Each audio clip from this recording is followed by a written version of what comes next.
I'm Caitlin, one of the youth librarians at Skokie Public Library, and joining me today is... Desi! Mom, it's cold outside. It's winter in the Midwest. It's been cold and rainy, and that makes playing outside less exciting. Well, that's what it does when it's winter in the Midwest. But the good news is that there's lots of fun stuff to do indoors, like organizing your room. Sure! Or like building a fort. Ah, yes, a classic.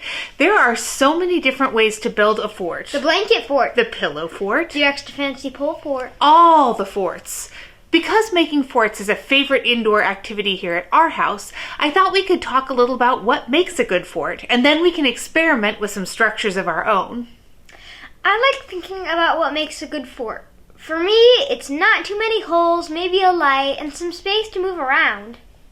But there are lots of ways to make a fort, so I thought I'd ask some friends. Hi, my name's Ricky, and this is my fort.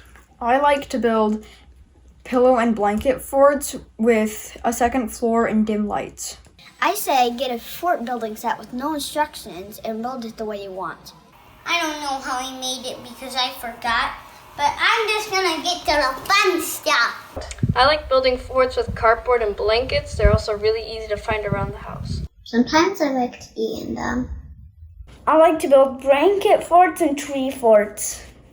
I have lots of tips, but the best ones are have good supports and have a light roof. With blankets, I think, and with friends. And with chairs. Yes. Chairs, blankets, and friends. Yes. You and your friends can work together to build a really cool fort. You can build them however you want, and it's gonna be great. I love those ideas. They make me feel very inspired. So inspired that I thought we could try a new structure, the Geodesic dome. You may not know its name, but you definitely know what it is. Oh, I love those. Me too. You can see here that a geodesic dome is basically a rounded shape that you make with straight lines. What shape do you see in those straight lines? I see one of architecture's favorite shapes, the triangle. Favorite shapes because triangles are cool? Because they're strong.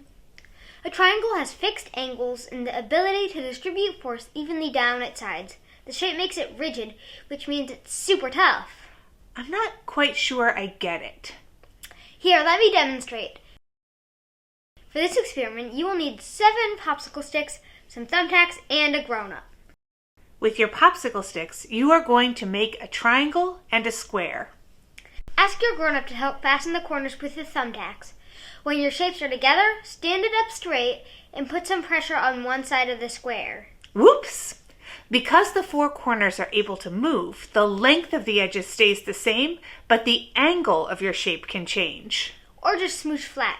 Not so good for construction.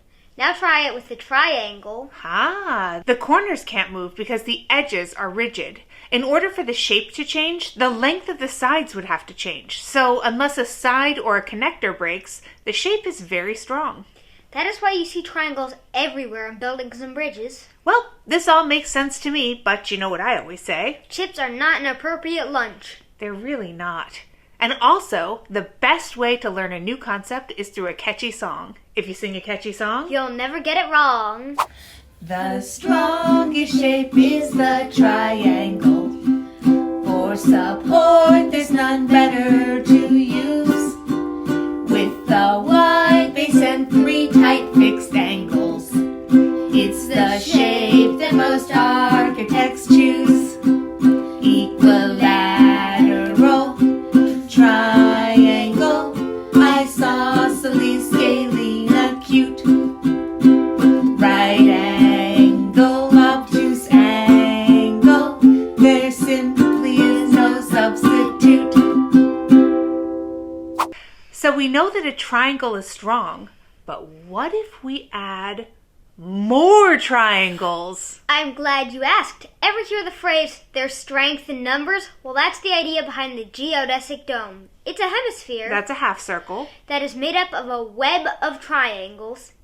If one triangle is strong, a web of triangles must be virtually indestructible. It's an amazing structure, and we are going to build one today. I thought we could start small. A fort for a fairy. For this project, you will need some toothpicks and something to connect them, like some clay or some gumdrops. Delicious building materials. Start by making a row of triangles stuck together. You can make as many as you like, depending on how big you want your fort to be, but there should be at least 5. This is your base. Start building up. Add toothpicks horizontally to connect your top joints.